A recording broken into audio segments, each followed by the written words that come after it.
Our starting salary was fucking shit. It was $35K living in New York City. Just kidding. I was going to make a joke that I got paid more than you, but I decided it wasn't funny.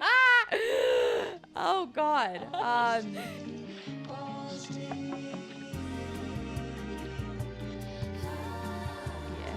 Okay, so for financial boundaries, 65% of people said yes, they do set them, and 35% said no. I think similar to setting relationship expectations, financial boundaries probably aren't something you're thinking about until you're older and you guys are making money on your own, like out of college, living in like your own cities and your own apartments, or maybe once you've started to live together when your finances are becoming joint. When you have shared expenses. Yeah. Well, you said you had an example. Do you want to talk about it? Yeah, so when I was dating my ex, it was my last year of school, and I did have jobs, but all that money was for me, and he had a lot of money. He had like a real adult job. I was working like pizza joints, like student newspapers.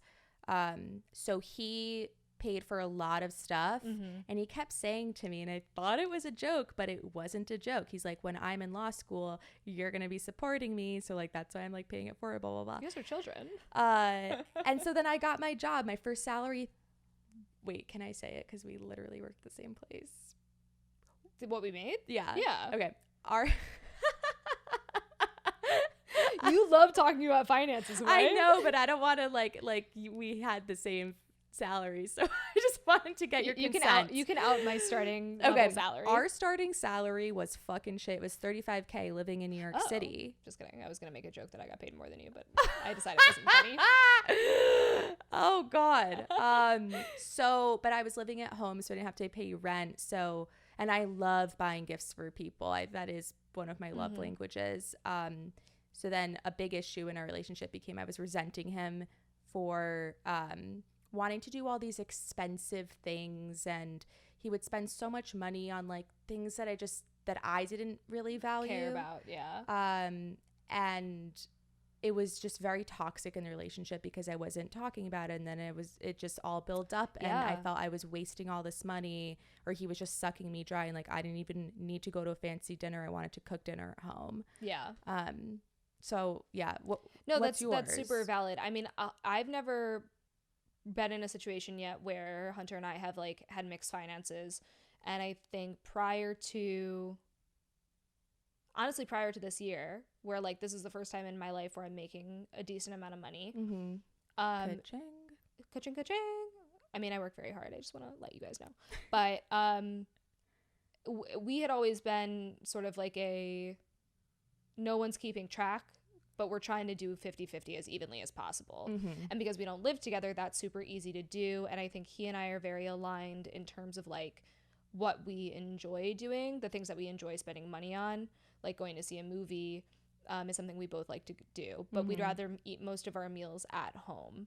And I view like brunch as like a thing I do with my friends, but I don't need to go out to like nice dinner. So it was like we cook at home together. And if we want to spend money on something, it would be like, you know, going to see something or do something. Your like little staycation. Yeah, but that was something I paid for as a birthday gift. Right. And the reason I could do that is because I have money now. And so like that was but that was a really big deal for me, where it's like, this is something I think both of us would enjoy.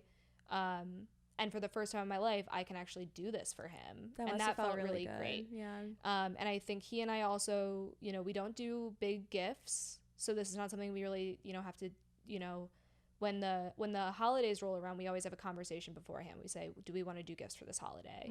And I think that's a really good conversational boundary to have, to be like, how are you feeling about gifts? Do we want to do them?